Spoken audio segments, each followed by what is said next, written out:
இயேசு கிறிஸ்துவின் இணையற்ற நாமத்தில் கர்த்தர் நன்மையானதை தருவார் என்கிற ஆண்டவர் கொடுத்த வாக்கு தத்தத்தோடு கூட சேர்ந்து கிறிஸ்துவில் விசுவாச ஊழியங்களின் சார்பில் உங்கள் அனைவருக்கும் என்னுடைய அன்பான நல்வாழ்த்துதல்களை தெரிவித்துக் கொள்கிறேன். இன்றைய நாளுக்கான கோல்டன் ஆப்பிள் சிலுவை தியானங்களின் வரிசையில் 3வது திருவசனமாக யோவான் எழுதின சுவிசேஷம் 19ஆம் அதிகாரம் 26, 27 வசனங்கள். தம்முடைய தாயை நோக்கி, ஸ்திரீயே, அதோ உன் மகன் என்றார். பின்பு அந்த சீஷனை நோக்கி, அதோ உன் தாய் என்றார்.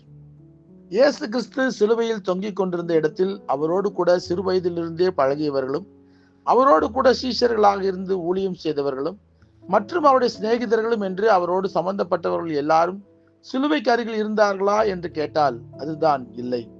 பெரும்பாலானவர்கள் ஓடி போய் விட்டார்கள். இயேசு கிறிஸ்துவுக்கு கொடுக்கப்பட்ட இந்த தண்டனையால் தங்களுக்கு எந்த பாதிப்பு வந்தாலும் பரவாயில்லை என்று நினைத்த அன்புள்ளம் கொண்ட சிலர் மட்டுமே அவரோடு கூட தொடர்புள்ளவர்களாக அங்கு நின்று அவரை பார்த்து கொண்டிருந்தார்கள். இதில் அவரை பரியாசம் பண்ணுவதற்காகவும் என்ன நடக்கிறது என்று வேடிக்கை பார்ப்பதற்காகவும் ஒரு கூட்டம் இருந்தது. இந்த கூட்டத்தில் அதிகப்படியான வேதனையோடு கூட இருந்தவர்களில் ஆண்டவர் கண்டுபிடித்த முக்கியமான 2 பேர் யார் என்றால், இயேசு கிறிஸ்துவை கர்ப்பத்தில் சுமந்த தன் தாயாகிய மரியாளும், இயேசு கிறிஸ்துவின் மார்பிலே சாய்ந்து கொண்டு செல்லமான சீஷனாக இருந்துவிட்டு இப்பொழுது கடும் அதிர்ச்சியோடு கூட நின்று கொண்டிருக்கும் யோவான் என்கிற சீஷனும் தான். இந்த 2 பேருமே சிலுவைக்கு அருகில் கர்ப்ப வேதனை பட்டுக் கொண்டிருந்தார்கள் என்பதுதான் உண்மை.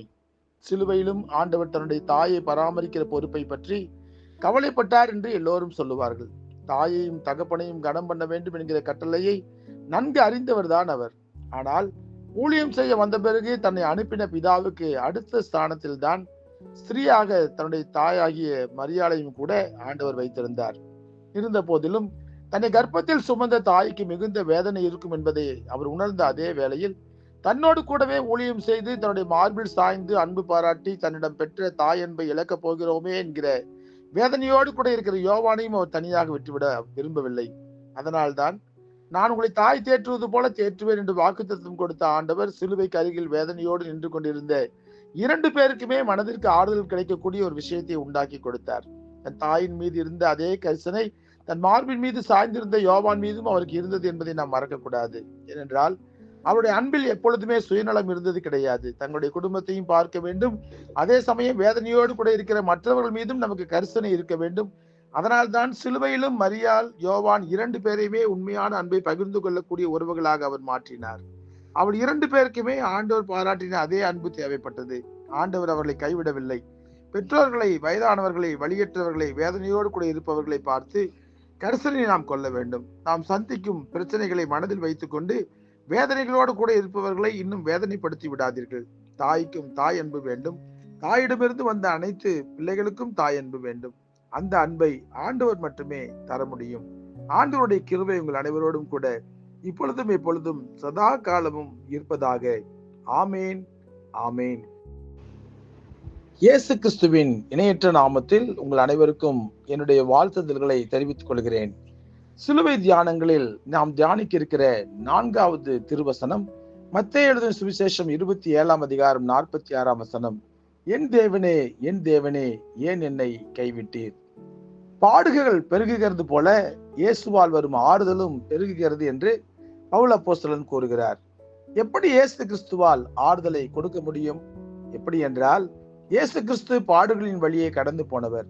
பாடுகளின் உச்சகட்ட நேரத்தில் தன்னுடைய பிதாவினால் கைவிடப்பட்டவர். இயேசு கிறிஸ்து கைவிடப்பட்டாரா என்கிற கேள்வி நமக்குள் எழும். ஆனால் என் தேவனே, என் தேவனே, ஏன் என்னை கைவிட்டீர் என்று சிலுவையில் இயேசு கிறிஸ்து கதறும் அளவு பிதாவானவர் அவரை கைவிட்டார். பாடுகளை தடுக்கவும் நீக்கவும் அதிகாரம் இருந்தும் தேவன் அவைகளை அனுமதிக்கிறார் என்றால் அதற்கு முக்கியமான ஒரு காரணம் உண்டு.